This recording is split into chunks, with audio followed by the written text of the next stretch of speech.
ایک پروفیسر لکھتے ہیں کہ 10 سال پہلے کا ذکر ہے، میں قائد اعظم میڈیکل کالج میں بطور پرنسپل کام کر رہا تھا۔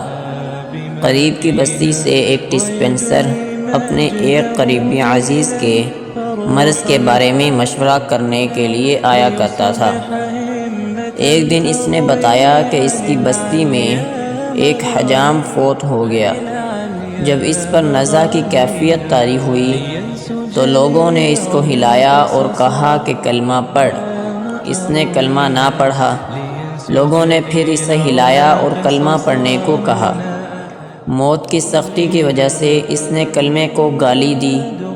تھوڑی دیر بعد اس کا انتقال ہو گیا۔ جب دفن کرنے لگے تو دیکھا کہ قبر بچھوؤں سے بری ہوئی ہے۔ لوگوں نے قبر کو بند کر دیا۔